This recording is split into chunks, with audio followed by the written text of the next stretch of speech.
Hello, welcome to Brighton London Fan TV. Ali here. I've just been at the open training session at Selhurst Park.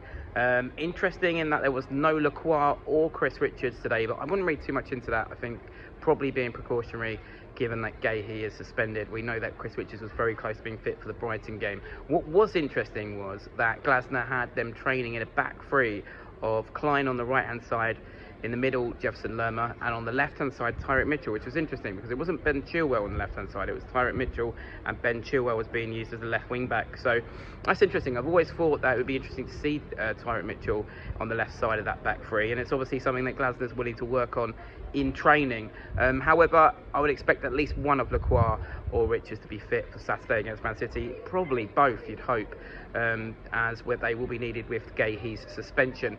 Other things that were interesting for me watching the training session was just how much Oliver Glasner is involved in training. He's very, very hands-on. Also, Franco was in fine form. They're going to go up on my YouTube shorts, but a fine goal from him. Also, I would say as well, Ben Chilwell looks brilliant. His left foot is an absolute wand. He is a player I think is going to be very, very useful in these closing games of the season. Other one I would say is Romain Eza. He definitely looks another player that we've got. I'm looking forward to seeing more of him. I think there's definitely more to come from him. And Justin Devaney now just looks so comfortable at this level. It was a very interesting training session. He finished with a small-sided game, which was very enjoyable to watch. Check some more of that out on the YouTube shorts. First time back at Selhurst Park since the game against Brighton. Yeah, I mean, we're living in Brighton's golden era, and last season they finished below us. This season we've done the double over them. No sign of them at Wembley. Just destined to forever be in our shadow. 9 men. What can you say about that game? It's a difficult one to digress, isn't it, with everything that went on. First half you can digress. We started really well, first 20 I thought, and it was a very well taken goal by Mateta. A great build-up play from Gahey and Eze, and that goal kind of got forgotten in all the madness that descended. Some Palace fans saying that the goal is their goal of the season so far. Probably some weight put on that because it was against Brighton, but it's a great goal, great finish with his left foot from Mateta, who must be going down as one of the best strikers in the Premier League this season. Rumours were that before his injury against Millwall he was going to be called up to France, and that surely can't be far away. Second half obviously was very different to the first half. I think the end of the first half Brighton came back into it. The goal wasn't much of a surprise. It was a good goal as well, to be fair to Brighton as well.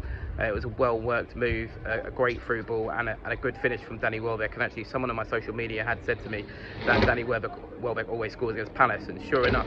So you can't say they weren't really worthy of the equaliser. Then coming out second half, it was good, really good. It was who was going to take it. There was a bit of a nervy edge around the ground. We started well again the second half, and we got a bit of a deflection on that Manous goal. But what I liked about it was that we forced the issue at early first half. Then the worry was it was an early goal again.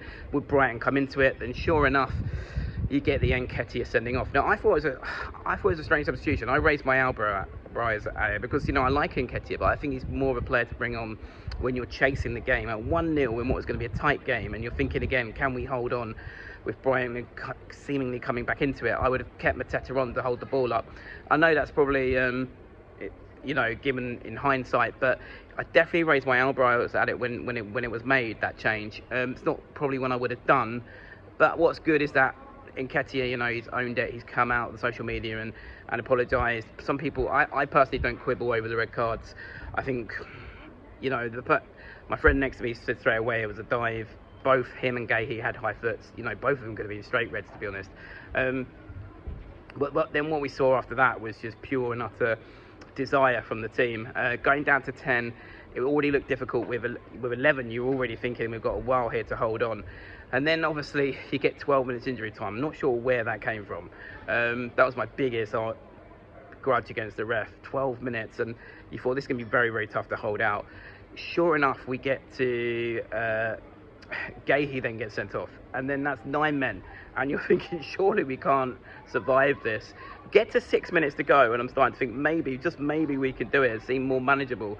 And then Daichi Kamada with a run that was brought down, and then they had a player sent off, and then suddenly it felt feasible, it felt possible, and you're actually standing there thinking this is actually going to happen, isn't it? And I was pleased with Daichi Kamada. I thought it was one of his best games in the red and blue, and many notes in that, which is good because he's had a lot of stick, and Sometimes his performances haven't been up to the standards required, but that was probably one of his best performances, and it'll be interesting to see whether he keeps that shirt now, because he's looking much better in that central midfield role and much more comfortable. Let me know your thoughts on the performance of Daichi Kamada in the comments below.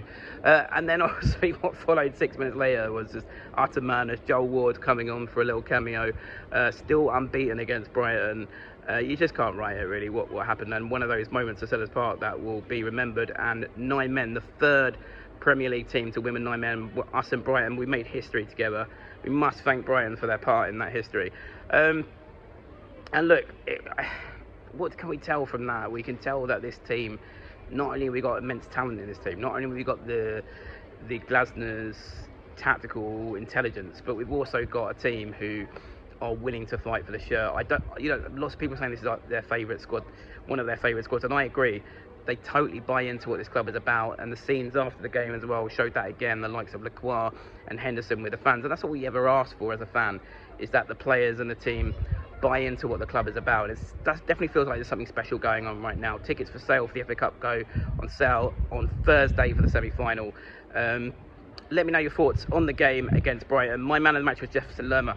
I'm surprised really that people are surprised that he played so well. He was very, very good at left-sided centre-back when Gahey was injured in our run at the end of last season. And I think back three at the weekend, if Lacroix and Richards are fit, I'd have Richards at the right side, Lacroix in the middle and Lerma on the left. And I actually think, we did very well last season without Gahey. We showed we can cope without him. I think that's a strong back three, and we should be going up to Manchester ready to give it a very good go, and I'm thinking we can come away with some points. Let me know your thoughts in the comments below. Who is your man of the match of the Brighton game? Mine was Jefferson Lerma. What would you do in terms of the back three on Saturday? Let me know your thoughts in the comments below. But what a day that was against Brighton. 2-1, 9 men.